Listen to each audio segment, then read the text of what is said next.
भारत में जाति कोई पहचान नहीं थी, ये एक साजिश थी। और उस साजिश का शिकार बना वो इंसान जिसने धरती जोती, जिसने खून पसीने से देश को सींचा, जिसे तुम चमार कहते हो, और जिसने उसे नीचा दिखाया, खुद को ऊंचा बताया, उसे पंडित कहते हो। अब सवाल ये है, क्या ये पंडित वीएस चमार है या फिर सच बनाम झूठ की लड़ाई है? इतिहास में हमें बताया गया कि ब्राह्मण सबसे ऊंचे होते हैं। उन्होंने वेद पढ़े, पूजा की और समाज को ज्ञान दिया। लेकिन किसी ने ये नहीं बताया कि उसी इतिहास में एक चमार को मंदिर में घुसने पर मारा गया, एक बच्चे को स्कूल में पानी छूने पर पीटा गया और एक लड़की पर अत्याचार कर सिर्फ इसलिए जला दिया गया क्योंकि वो शूद्र थी। किसी किताब में ये क्यों नहीं लिखा कि चमार ने भी समाज को चलाया, चमार ने भी देश के लिए कुर्बानी दी और चमार ने भी बुद्ध, कबीर, अंबेडकर और रविदास जैसे संतों, महापुरुषों को जन्म दिया। ब्राह्मणवाद कोई धर्म नहीं है, ये एक माइंडसेट है। हम ऊंचे, बाकी सब नीच। इसी माइंडसेट ने हजारों साल तक बहुजनों को बांध के रखा। तुलसीदास लिखते हैं, ढोल गंवार शूद्र पशु नारी, ये सब ताड़न के अधिकारी।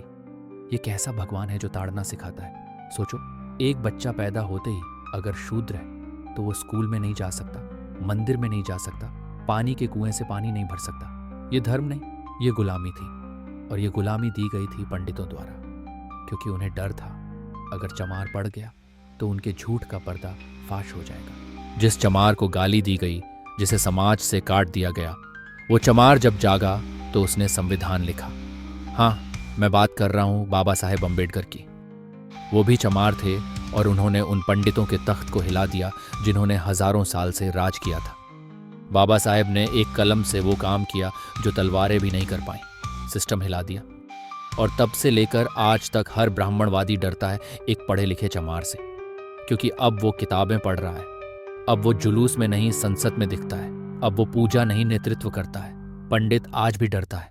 जब एक चमार आईएएस बनता है, जब एक चमार यूट्यूबर बनकर उसकी पोल खोलता है, जब एक चमार कोर्ट में जज बनकर न्याय करता है, उसके लिए ये असहनीय है कि जिसे वो अछूत कहता था वो अब उसका बॉस है और इसीलिए वो हर जगह उसे रोकता है। कभी धर्म के नाम पर, कभी जाति के नाम पर, कभी संस्कृति के नाम पर। लेकिन अब ये नहीं रुकेगा, क्योंकि चमार अब खुद को चमार कहकर गर्व करता है, क्योंकि अब उसे पता है कि उसका इतिहास खून से लिखा गया है और उसका भविष्य इनकलाब से लिखा जाएगा। अब समय है जब बहुजन बोलेगा। अब चुप्पी नहीं, चिंगारी होगी। अब वो इतिहास नहीं पढ़ेगा, अब वो इतिहास लिखेगा। हर चमार, हर दलित, हर बहुजन अब पूछेगा कि जब हमने इस देश को बनाया तो हमें हाशिए पर क्यों रखा गया। अब सवाल होगा कि जाति का ये ढांचा किसने खड़ा किया, और अब जवाब भी मिलेगा कि वो ढांचा अब टूटेगा, क्योंकि हम नफरत नहीं लाएंगे, हम न्याय लाएंगे, समता लाएंगे। अब कोई पंडित बीएस चमार नहीं है, अब ये लड़ाई है झूठ की या सच की। और अब वो समय आ गया है जब हम इतिहास की गलतियों को माफ नहीं समझकर सुधारेंगे। अब बहुजन, ब्राह्मण, दलित, ओबीसी, सवर्ण सब मिलकर एक भारत बनाएंगे जहां जाति नहीं, काबिलियत देखी जाएगी, जहां मंदिर, मस्जिद, संसद सबके लिए खुली होगी। क्योंकि अब हमें नफरत नहीं चाहिए, हमें भाईचारा चाहिए। अब पंडित और चमार नहीं, अब सिर्फ इंसान रहेगा और यही असली भारत रहेगा। अब हम कहेंगे ना कोई ऊंचा, ना कोई नीचा, ना पंडित, ना चमार। अब सिर्फ एक बात होगी, हम सब भाई भाई हैं, सब मिलकर अपने देश को विकसित करेंगे और यही होगा असली आजाद भारत।